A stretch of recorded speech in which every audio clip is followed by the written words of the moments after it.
This is the best quote about conducting I've ever heard. Conducting is acquired spontaneity. Did I spell that right? That's supposed to be that? All right, thanks.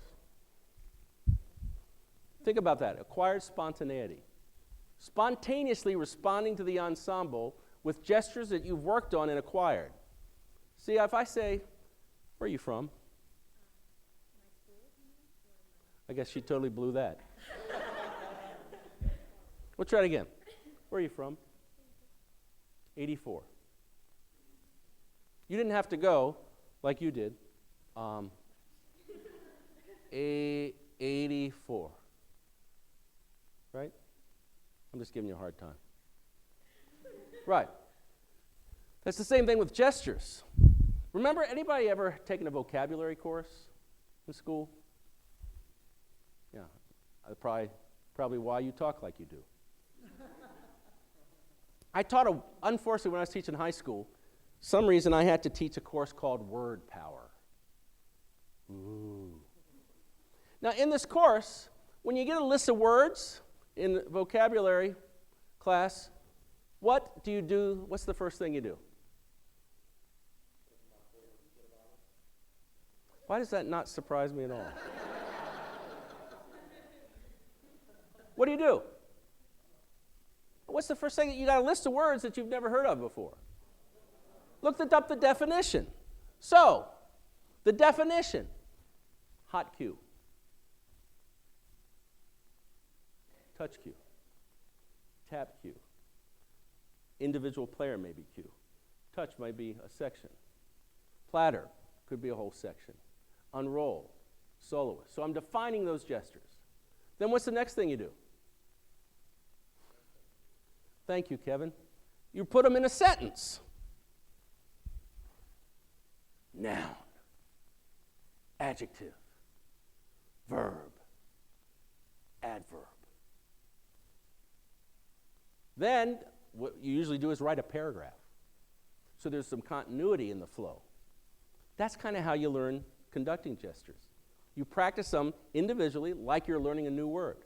Then you try to use it in a sentence to see how it works. Then eventually these new words filter into your conversation, at least they're supposed to. They'll filter into your conducting conversation. But that's how you have to do it. That's the acquired spontaneity. The acquired is that you practiced it. The spontaneity is that you know them so well, I didn't have to make you think from where you're from. I puzzled you with my question, I'm sorry. But the idea was, you know where you're from. You don't have to look at a map. See, we came this way. You know that. You knew how to say those words because they're there. You didn't know I was going to ask that question. Same thing with conducting. The spontaneous response to the sound. This could be a response that you want to initiate something. This could be a response that you're monitoring something. This could be a response that you're evaluating something. Conductors exist in the present, past, and future, and it's constantly spinning. Present is, you just came in. Or I should say future is, here comes, what's your name? Emily's going to come in. So I've got to prepare Emily. I'm in the future. Here she comes to come in. She just came in. That's the present. Then I go, she's not loud enough.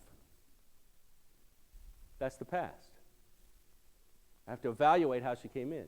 Meanwhile, Marcia's going to come in, so I have to decide whether I can get to Marcia's entrance or deal with Emily to make sure that's good and get to Marcia's entrance next time and hope that she comes in. And that cycle constantly spins. Body, controlling the body inside of the arms. When you want to create resistance, you create resistance by, again, the individual movement. I remember initially when they said, you need more resistance, I'd go, and I'd bust a muscle, and I'd bust blood vessels in my eye and stuff, and, weird. And I can't do that now in my current state. Just think about that a minute. So, But the idea is if you thought you were, let's say you were holding a weather balloon. It's about this big and it started to inflate.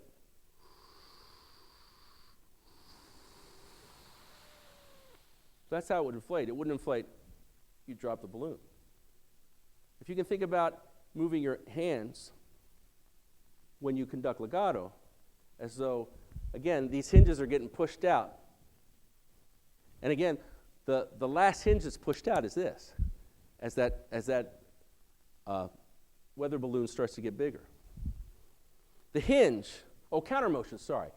Lots of people fall into the ensemble. And what you actually have to do is go counteractive to that. Like if I want to give this big gesture, I'll go, and I'll push myself back, not, then come in. This is not a position of authority, leadership, whatever. So be careful that you don't bend over, and you'll get like that in public school because you are trying to encourage these young people. Jimmy, that's the wrong end of the horn to have in your mouth. And Jimmy, that's Emily's horn, isn't it? I mean, you're dealing with that stuff all the time, but in conducting, you don't want to fall into the gesture. You want to keep yourself upright, and then you can go counteract yourself to the gesture. Lastly, in the body, weight, the hinge is right here. There's a hinge right here. And that's the one that helps that. So if I don't even bend these hinges, but now if I bend all the hinges starting from here, you can see this flow that happens. You've got to work on it, or you can give up. If you give up, you're not going to be a very good conductor.